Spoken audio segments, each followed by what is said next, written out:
ओम शांति मंगेश भाई। ओम शांति ईश्वर भाई जी। मंगेश भाई, हम आज की अव्यक्त मुरली रिवीजन कर रहे हैं और आज खास 8/6/2025 की ये अव्यक्त मुरली चलेगी आज। और ये मुरली है 5/11/2005 की, बाबा ने चलाई है।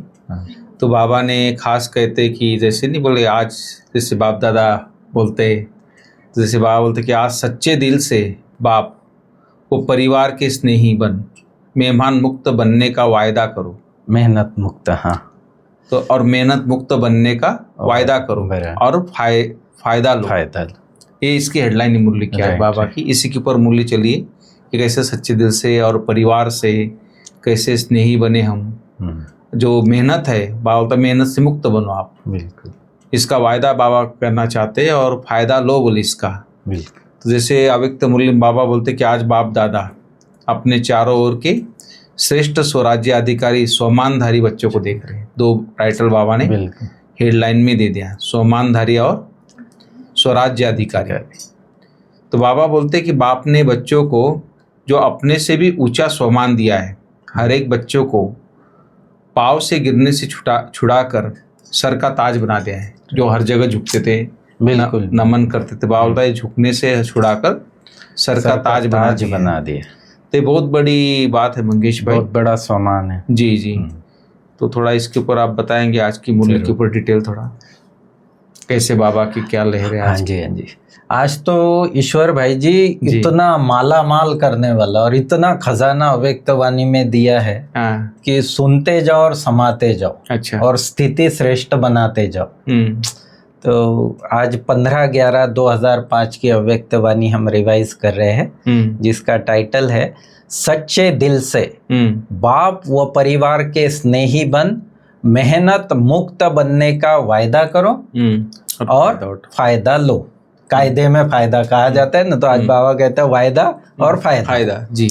तो आज जैसे आपने बताया कि आज बाबा स्वराज्य अधिकारी और स्वमानधारी बच्चों को देख रहे हैं। और स्वमान, बाबा से ऊंचा स्वमान कोई दे ही नहीं सकता। बिल्कुल जी। और जब स्वमान की बात आती है ना ईश्वर भाई जी, तब सूरज भाई जी की जरूर याद आती है। भाई साहब ने जितना अभ्यास किया और जितने उसके ऊपर औरों को अभ्यास कराए और जितनी उससे प्राप्तियां की, बहुत स्वमान सच में बहुत बड़ा प्रैक्टिकल अनुभव इसके ऊपर। बिल्कुल बिल्कुल स्वमान। और बाबा देखो, आज बाबा कहता है कि स्वमानधारी का विशेष लक्षण क्या होता है। जितना जो स्वमानधारी होगा उतना ही सम्मान देने वाला होगा। बिल्कुल जी। स्वमान वाला अभिमानी नहीं होगा। बिल्कुल। वो झुकने वाला होगा, सम्मान देने वाला होगा। जो प्रैक्टिकल में अपने प्रकाशमणि दादी या दादी, जो भी दादी है, उनमें सब में देखा है, जितने ही स्वमानधारी उतना ही औरों को सम्मान भी देना, उतना ही निर्माण भी। जितना स्वमानधारी उतना ही निर्माण और सर्व का स्नेही भी होगा। और हर मुरली में कोई ना कोई सोमान आता ही है। बिल्कुल बिल्कुल। अगर हम ध्यान से सुनेंगे ना, बिल्कुल बिल्कुल, दो सोमान होता ही होता है। और रोज वो लेना चाहिए स्टडी में, जैसे साकार मुरली में भी। तो रोज का सोमान, कई लोग सोचते क्या सोमान का अभ्यास करे, क्या सोमान भाई क्या करे, रोज मुरली में तो बाबा दे ही रहा है कोई ना कोई। हाँ, बिल्कुल जी। तो जितना स्वमानधारी होगा उतना ही निर्माण और सर्व का स्नेही होगा। बाप का प्यार साथ में सर्व का प्यार जी, बाबा का भी तो सर्व का भी। ये बाबा ने अंडरलाइन किया है जैसे बाबा का नहीं, लेकिन बाबा के साथ सर्व का प्यार। जैसे बाप सर्व के प्यारे है, हर एक मानता है कि मैं बाबा का, बाबा मेरा जी। तो ऐसे ही जो स्वमानधारी होगा उसको भी हर एक मानेगा कि ये मेरा है, अपनापन फील होगा उससे जी। फिर बाबा ने स्वमान क्या क्या दिए, तो वो बाबा ने बताया कि यूथ को बाबा ने विनाशकारी से विश्व कल्याणकारी का स्वमान दिया जी, कि आप विश्व कल्याणकारी आत्माएं हो, महान बनाया। प्रवृत्ति वालों को महात्माएं, बड़े बड़े जगत गुरु, उनसे भी ऊंचा प्रवृत्ति में रहते प्रवृत्ति वाले महात्माओं का भी सर झुकाने वाले बनाया। प्रवृत्ति वालों को बाबा ने कितना ऊंचा सम्मान दिया कि आप उनको भी झुक, क्योंकि उन्होंने गृहस्थ में रहते, साथ में रहते, विकारों को जीतना उन्होंने असंभव कहा। लेकिन यहाँ तो प्रवृत्ति में रहते हुए भी हमारे युगल जो है वो सारे ब्रह्मचर्य का पालन करते हैं, तो जी। बाबा ने कहा कि उनसे भी उच्च बना दिया। कन्याओं को शिव शक्ति स्वरूप का सम्मान याद दिलाया, बिल्कुल। और बुजुर्गों को ब्रह्मा बाप का हमजिन्स का अनुभव कराया या सम्मान दिया। तो इस प्रकार से बाबा ने सबके लिए अलग अलग सम्मान दिए। बाबा कहता है कि सम्मान देह अभिमान को मिटाने वाला है। जी। देह अभिमान को मिटाने का सदा देह अभिमान को अगर मिटाना है तो सदा स्वमान में रहना, सदा हरेक को स्वमान से देखना। जी। ये भी बहुत इंपॉर्टेंट चीज, स्वमान में खुद तो रहना ही है लेकिन औरों को भी देखना है, तो उसकी विशेषताएं दिखाई देगी। हाँ, कोई भी है तो ये बाबा का बच्चा है, ये कोटो में कोई है, इसने बाबा का है, बाबा ने इसको अपना बनाया, तो इससे बड़ा सम्मान कोई हो ही नहीं सकता। हाँ, बिल्कुल। तो बाबा का हर एक बच्चे से प्यार है। जी। क्योंकि बाप जानते हैं मेरे को पहचाना, मेरे बने हैं ना। बाप का स्नेह चुंबक है, स्नेह के चुंबक से बाप के बन गए। बिल्कुल। दिल का स्नेह, कहने मात्र स्नेह नहीं, दिल का स्नेह इस ब्राह्मण जीवन का फाउंडेशन है। और बाबा ने बहुत अच्छी तरह स्नेह क्या चीज है, स्नेह का महत्व क्या है, वो भी बाबा ने आगे बताया। फिर बाबा कहता है कि दूसरे की कमी कमजोरी को नहीं देखना। बिल्कुल। हाँ, सम्मान से देखो उसको भी कि ये भी महान आत्माएं है। जी। दिल का स्नेह, ये देखो कितनी बड़ी बात बाबा ने कही कि दिल का स्नेह बहुत सहज विधि है संपन्न और संपूर्ण बनने की। जी। बाबा के साथ भी और ब्राह्मण परिवार के साथ भी। तो दिल का स्नेह बहुत सहज विधि है संपन्न और संपूर्ण बनने की। चाहे कोई कितना भी ज्ञानी हो, लेकिन अगर दिल का स्नेह नहीं है तो ब्राह्मण जीवन रमणीक जीवन नहीं है, रूखी जीवन हो जाएगी। क्योंकि ज्ञान में स्नेह बिना अगर ज्ञान है तो फिर अनेक प्रश्न उठते हैं। बाबा कहता है कि स्नेह नहीं है तो फिर मेहनत करनी पड़ती है। सिर्फ ज्ञानी है, स्नेह नहीं है तो मेहनत करनी पड़ती है। ज्ञान बीज है लेकिन पानी है स्नेह। बिल्कुल। ज्ञान बीज है लेकिन पानी है स्नेह। हाँ, स्नेह का पानी नहीं होगा तो बीज फलेगा ही नहीं। जी जी। तो इस प्रकार से बाबा कहता है कि अगर बीज को स्नेह का पानी नहीं मिलता तो फल नहीं निकलता। इसलिए बाबा हर बच्चे के दिल का स्नेह चेक कर रहे थे। बिल्कुल। और यहाँ भी वो बात बाबा ने दोहराई, चाहे बाप से चाहे सर्व से। जी।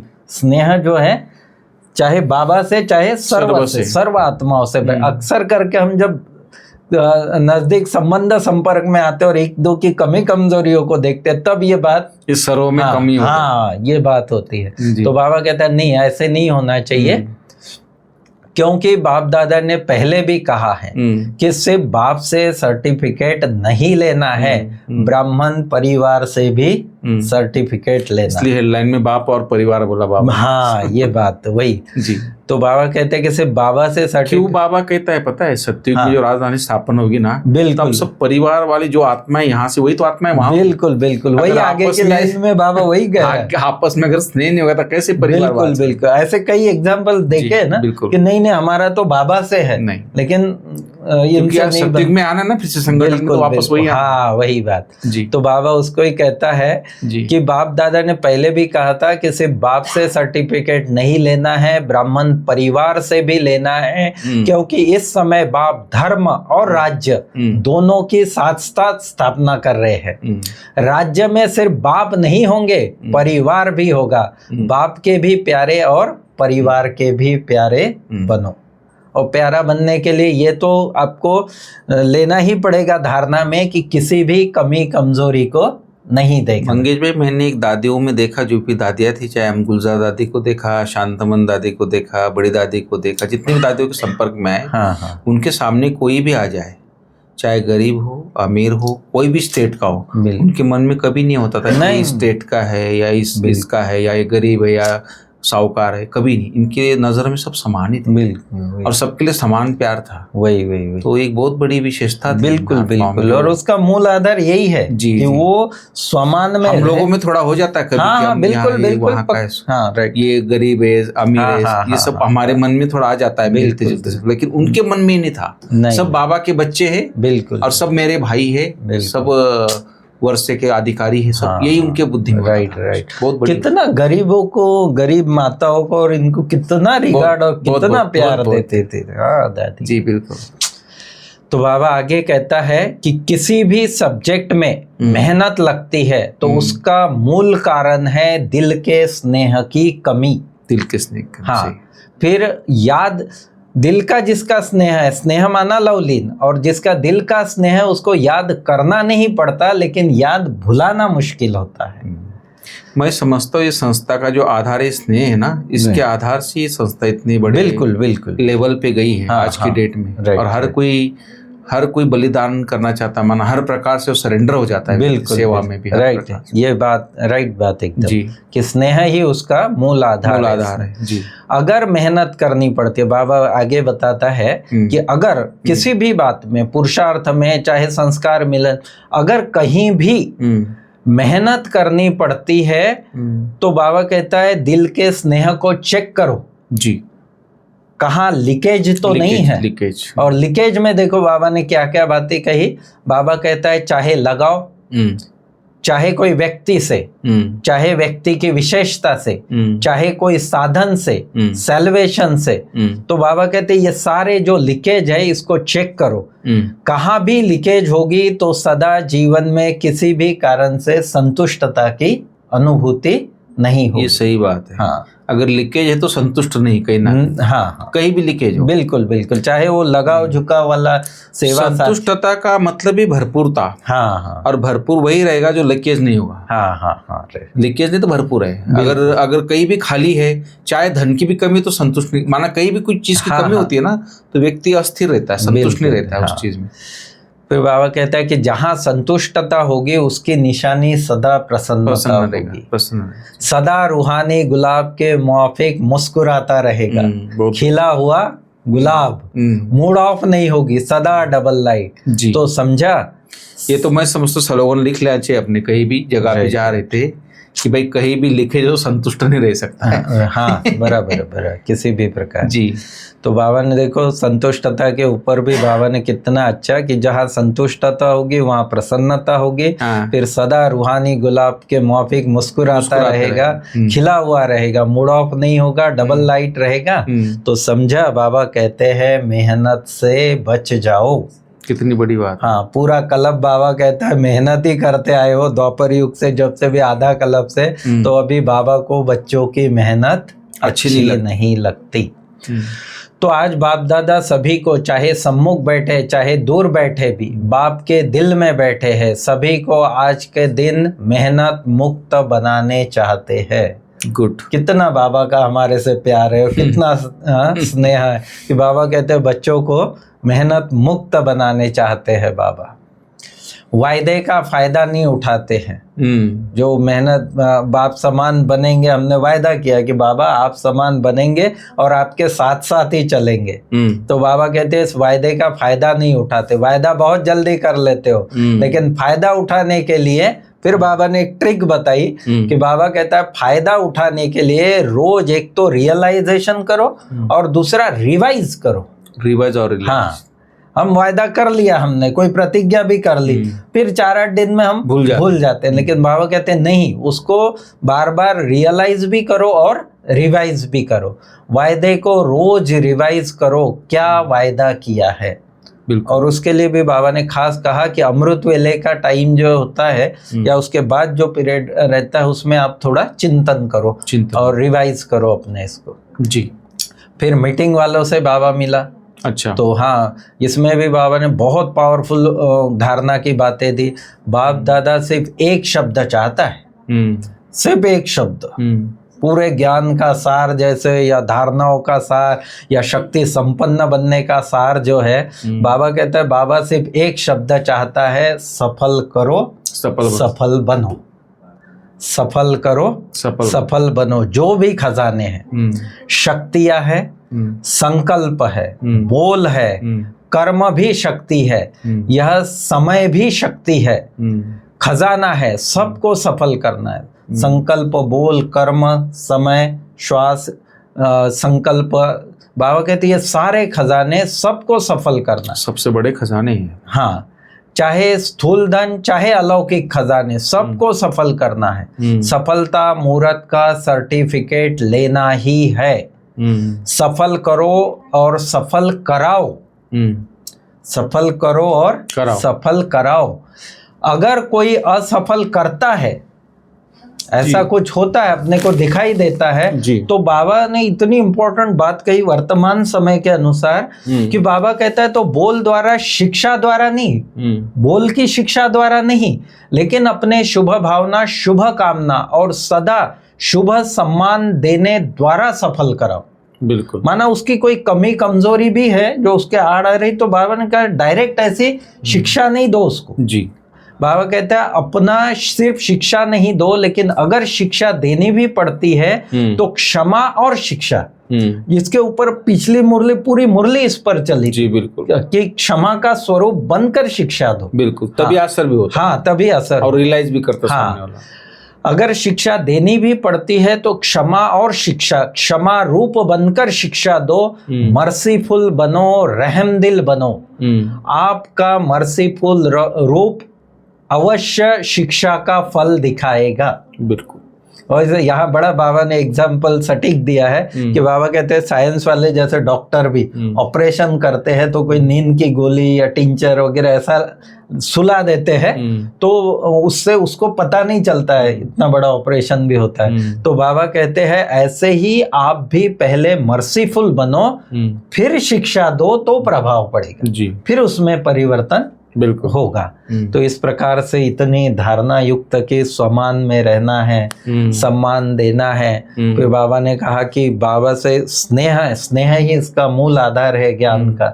स्नेह ही आपको शक्ति स्वरूप भी बनाएगा। ज्ञान का जो ज्ञान बीज है, लेकिन स्नेह ही पानी है। फिर इस प्रकार से बाबा मेहनत मुक्त बनने के लिए भी कहा, तो सदा प्रसन्न रहने के लिए भी कहा जी। बहुत मतलब शिक्षा युक्त मुरली है। फिर आज के मुरली चेतन भाई आज बहुत अच्छी बात कही बाबा ने कि आत्मिक जैसे अंडरग्राउंड जैसे मिलिट्री होती ना, ये अंडरग्राउंड चले जाते, मतलब जब कोई युद्ध का कुछ भी समय होता है तो ये अंडरग्राउंड जी नहीं, बंकर बोलते जिसको, अंडरग्राउंड, तो वहां चले जाते तो बम भी वहां असर नहीं करता, बोलता बाहर से जो गिरता है। वैसे बाबा ने कहा कि तुम बच्चे भी अंतर्मुखी, माना अंडरग्राउंड हो जाओ। बिल्कुल, अंडरग्राउंड आत्मिक स्थिति में रहने का अभ्यास करो, तो बाहर मुक्ता तुमको डिस्टर्ब नहीं करेगी। तो बहुत अच्छी बात लगी मुझे ये बात। बिल्कुल बिल्कुल, अंतर्मुक्ता की गुफा तो जी मतलब बाबा के समीप जाने का तो, और बहुत अच्छा। आज का थोड़ा वरदान भी डिटेल में बताओ। हाँ जी, वरदान में बाबा कहता है कि कंबाइंड स्वरूप की स्मृति द्वारा जी अभूल बनने वाले निरंतर योगी भव। और ये तो फिक्स है, जो कंबाइंड होगा वो मतलब साथ साथ ही है, बिल्कुल अटैच ही है, भूलेगा, हाँ भूलेगा नहीं। तो बाबा कहता है उनको निरंतर योगी का वरदान स्वतः मिल जाता है। उनके संकल्प रूपी नाखून को भी माया हिलाने, जहाँ बाप बैठा है वहाँ माया कैसे हिला सकती है। तो इस प्रकार से बाबा ने कि कंबाइंड स्वरूप की स्मृति का दिया। फिर स्लोगन में बाबा कहता है कि कारण सुनाने की बजाय उसका निवारण करो तो दुआओं के अधिकारी बन। कारण तो बहुत लोग सुनाते हैं, बाबा कहते हैं तुम जो निमित्त बने हो, तुम निवारण के निमित्त बने हो, तो इसलिए निवारण करो तो दुआओं के अधिकारी बन जाए। ये थे आज के मुरली। बहुत बहुत थैंक्स। ओम शांति, ओम शांति।